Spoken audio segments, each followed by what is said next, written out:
ଓଡ଼ିଆ ଘରର ପଖାଳ ଭାରି ସୁଆଦିଆ। କାହିଁ କେଉଁ ଅତୀତରୁ ଆମ ଅଜା ଆଈ ଆଉ ବୁଢ଼ାବାପା ବୁଢ଼ୀମା ଅମଳାରୁ ଏଇ ଯେଉଁ ଖରାଦିନିଆ ପଖାଳଟି, ଯେଉଁ ବାସି ପଖାଳ, ଯାହାକୁ କି ପୂର୍ବଦିନ ରାତିରୁ ସେମାନେ ପ୍ରସ୍ତୁତ କରିକି ରଖିଥାନ୍ତି, ଆଉ ସେଇ ପଖାଳରେ ଟିକେ ଯଦି ଆମ୍ବ ତା ନସିଟାକୁ ଟିକେ ଭାଙ୍ଗି ଦେଇକି ତାର ଯେଉଁ ରସଟାକୁ ଯଦି ଟିକେ ପକାଇ ଦିଆଯାଏ ତ ତାର ଯେଉଁ ବାସ୍ନା, ସେ ବାସ୍ନାର ମହକ ଆମେ ଆଜିକାଲିର ଏଇ ଯେଉଁ ହୋଟେଲରେ ମିଳୁଥିବା ଖାଦ୍ୟ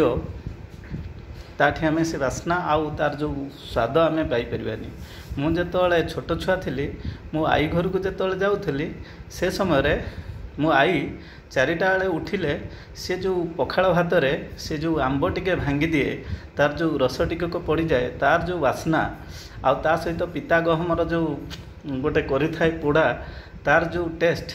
ସେ ଯେଉଁ ସ୍ୱାଦ, ସେ ସ୍ୱାଦ ଆଜି ଯାଏ ମୁଁ ଏ ବଜାରରେ 30 ବର୍ଷ ଭିତରେ ରହିଲା ଭିତରେ କାହିଁ କେବେ ମୁଁ ପାଇପାରିନି। ତଥାପି ମୁଁ ଏଇ ବଜାର ଭିତରେ ରହିଲା ଭିତରେ ମୋର ସହଧର୍ମିଣୀ ୱାଇଫ୍ କି ମୁଁ ବାରମ୍ବାର କହେ ଯେ ତୁ କେମିତି ଟିକେ ସେଇ ପୁରୁଣା କାଳିଆ ଖାଦ୍ୟ ଦେଇପାରନ୍ତୁନି, ଯେଉଁ ଖାଦ୍ୟ ଖାଇକି ମୋ ବୁଢ଼ୀମା ଆଜି ଯାଏ 98 ବର୍ଷ ବଞ୍ଚିକି ରହିଛି ଏବଂ ମୋ ଆଈ ମଧ୍ୟ ଦୀର୍ଘଜୀବୀ ହେଇକି ସିଏ ମଧ୍ୟ ସ୍ୱର୍ଗଧାମ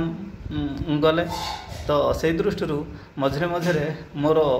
ୱାଇଫ୍ ସିଏ ମଧ୍ୟ ଚେଷ୍ଟା କରନ୍ତି ତାଙ୍କର ପାରୁ ପର୍ଯ୍ୟନ୍ତ ଯେ ସେ ପୁରୁଣା କାଳିଆ ସେଇ ଯେଉଁ ବାସି ପଖାଳ ଏବଂ ସେଇ ଯେଉଁ ପଣସ କଠାର ସେଇ ଯେଉଁ ତାକୁ ସନ୍ତୁଳା ଆଉ ଏବଂ ଅନ୍ୟାନ୍ୟ ଆମ୍ବ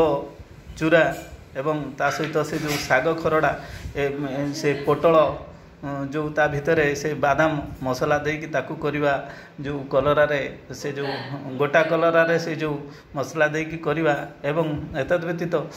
ଅନ୍ୟାନ୍ୟ ଯେଉଁ ସବୁ ଜିନିଷ ସେ ଆରେଞ୍ଜମେଣ୍ଟ କରନ୍ତି, ତାକୁ ମଧ୍ୟ ଖାଇଲେ ଭାରି ସୁନ୍ଦର ଲାଗେ ଏବଂ ଭାରି ସ୍ୱାଦିଷ୍ଟ ମଧ୍ୟ ଲାଗେ ଏବଂ ତାକୁ ଖାଇଦେଇ ସାରିଲା ପରେ ଅତି ଆତ୍ମତୃପ୍ତିରେ ମଣିଷ ଘଣ୍ଟେ 2 ଘଣ୍ଟା ଏ ଖରା ସମୟରେ ବିଶ୍ରାମ ନେଇଯାଇପାରେ।